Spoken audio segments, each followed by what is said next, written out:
More FPL. Assuming Haaland's fit following his knock last week, he'll be back as primary captain candidate for Gameweek 15. His blank against Liverpool remains the only one of the season in the 11 games he's played so far. That includes 3 hat-tricks and 2 braces, showing as a high ceiling as well as a high floor for points. Man City's opponents Fulham have a poor defensive record overall, despite their lofty league position, where they sit 7th. In the last 3 matches, they've picked up 2 clean sheets, but they've conceded big in other recent matches. City have scored 3 goals on average over the season so far, and expecting to keep up that average here. KDB is also in good form and more nailed than Foden, but it's hard to look past Haaland from City if fit. More FPL.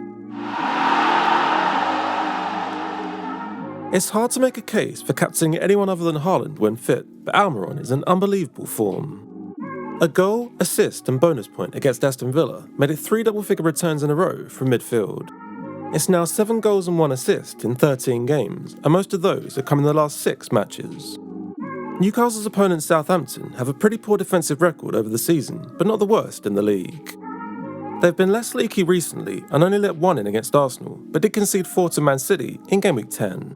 Newcastle aren't as good as City, but are in great form and I expect at least a couple of goals here. Wilson's also a good punt, following his assist against Everton, with 4 goal involvements in the Villa match. More FPL. It's hard to make a case for captaining anyone but Haaland if fit, but Trossard is in good goal-scoring form. It's 2 goals in 2 games in difficult fixtures, including Man City, and he's an easier fixture on paper this week.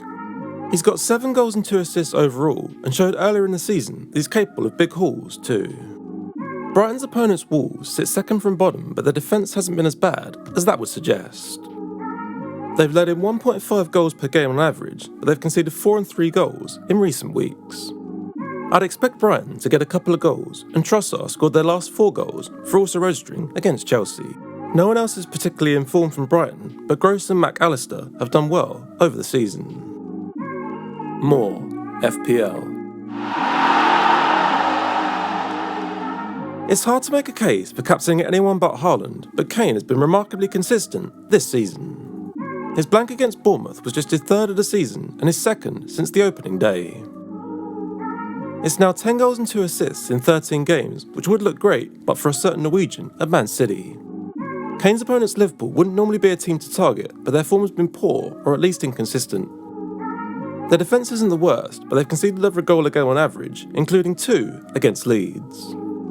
Spurs have scored 2 goals per game on average, and could get another couple here, and Kane is usually involved.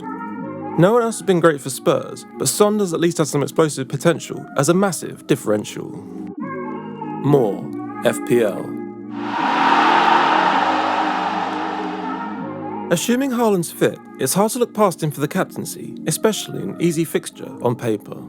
If not, Almiron would be my second choice, given his form of the last 6 fixtures, and good fixture this week.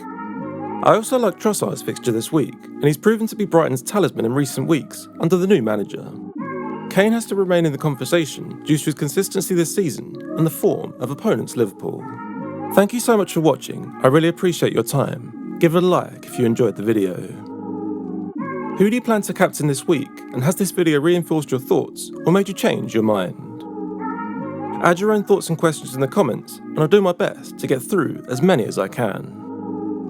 Support the channel and never miss a pre-season video or game week preview by subscribing and turning on notifications. More FPL.